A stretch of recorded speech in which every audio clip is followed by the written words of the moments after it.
once knew a nigga whose real name was William. His primary concern was making $1 million, being the illest hustler that the world ever seen. He used to fuck movie stars and sniff coke in his dreams. A corrupted young mind at the age of 13. Nigga never had a father and his mom was a fiend. She put the pipe down, but for every year she was sober, her son's heart simultaneously grew colder. He started hanging out, selling bags in the projects, checking the young chicks looking for hit and run prospects. He was fascinated by material objects, but he understood money never brought respect. He built a reputation cause he could hustle and steal, but got locked once and didn't hesitate to squeal. So criminals he chilled with didn't think he was real. You see, me and niggas like this have never been equal. I don't project my insecurities on other people. He fiended for props like addicts with pipes and needles, and so he felt he had to prove to everyone he was evil. A feeble-minded young man with infinite potential, the product of a ghetto-bred capitalistic mental. Coincidentally, dropped out of school to sell weed, dancing with the devil, smoked until his eyes would bleed. But he was sick of selling trees and gave in to his greed.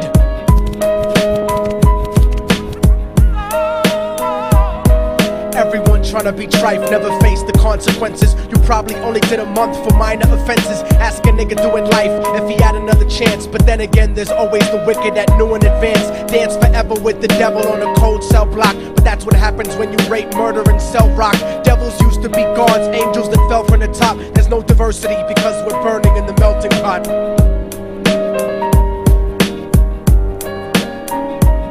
So Billy started robbing niggas, anything he could do to get his respect back in the eyes of his crew. Starting fights over little shit up on the block. Stepped up to selling mothers and brothers to crack rock. Working overtime, making money for the crack spot. Hit the jackpot and wanted to move up to cocaine, fulfilling the Scarface fantasy stuck in his brain. Tired of the block niggas treating him the same. He wanted to be major like the cutthroats and the thugs, but when he tried to step to him, niggas showed him no love. They told him any motherfucking coward can sell drugs. Any bitch nigga with a gun can bust slugs. Any nigga with a red shirt can front like a blood. Even Puffy smoked the motherfucker up in the club. But only a real thug can stab someone till they die. Standing in front of them, staring straight into their eyes, Billy realized that these men were well guarded, and they wanted to test him before business started. Suggested raping a bitch to prove he was cold-hearted. So now he had a choice between going back to his life or making money with made men. Up in the sight, his dreams about cars and ice made him agree a hardcore nigga is all he ever wanted to be. And so he met them Friday night at 2:45.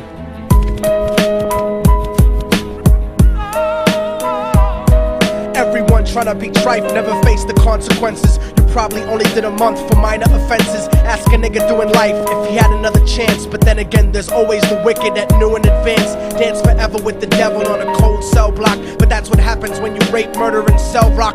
Devils used to be gods, angels that fell from the top. There's no diversity because we're burning in the melting pot.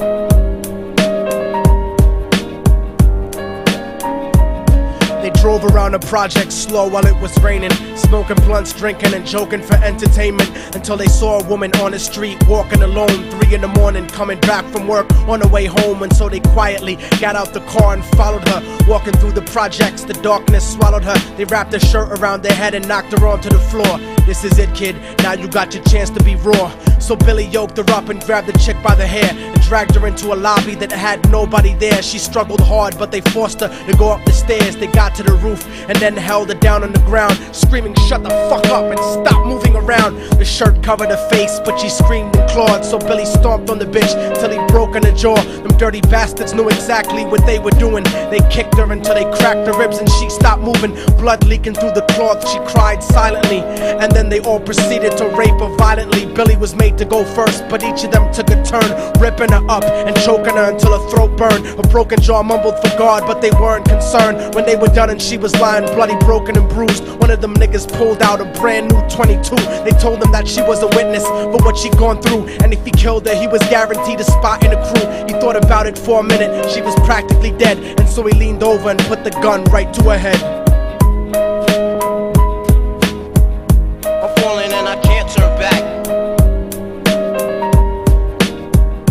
I'm falling and I can't turn back. Right before he pulled the trigger and ended her life, he thought about the cocaine with the platinum and ice, and he felt strong standing along with his new brothers. Cocked the gat to a head and pulled back the shirt cover, but what he saw made him start to cringe and stutter, cause he was staring into the eyes of his own mother. She looked back at him and cried cause he had forsaken her. She cried more painfully, and when they were raping her, his whole world stopped. He couldn't even contemplate. His corruption had successfully changed his fate, and he remembered how his mom used to come home late, working hard for nothing, cause now what was he worth? He turned away from the woman that had once given him birth, and crying out to the sky cause he was lonely and scared, but only the devil responded cause God wasn't there. And right then he knew what it was to be empty and cold, and so he jumped off the roof and died with no soul. They say death takes you to a better place, but I doubt it.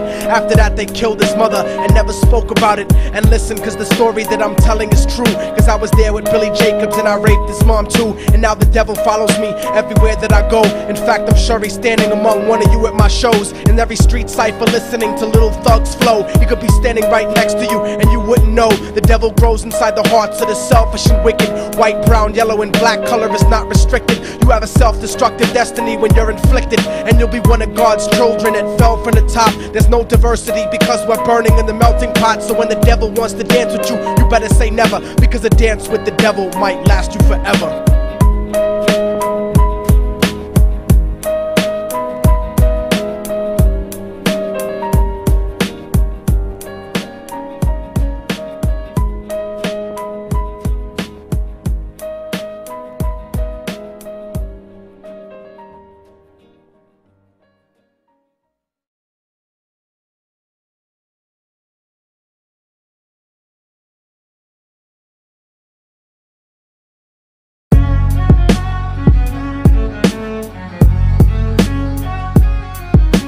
Oh, y'all motherfuckers thought it was over, huh? But it's not. You didn't count on a fallen angel getting back into the grace of God and coming after you. Y'all niggas ain't shit. Your producers ain't shit. Your fucking A&R ain't shit. I'll fucking wipe my ass with your demo deal. Yo, Diabolic, take this motherfucker's head off! Go ahead and grip blocks. I'll snap your trigger finger in 6 spots. You'll have to lip lock with hypodermic needles to lick shots. I watch you topple flat. Put away your writtens and holler back. Can't freestyle, you're screwed off the top like bottle caps. Beneath the surface, I'm overheating your receiver circuits by unleashing deeper verses than priests speak in churches. What you preach is worthless. Your worship defeat the purpose, like President Bush taking bullets for the Secret Service. Beyond what y'all fathom,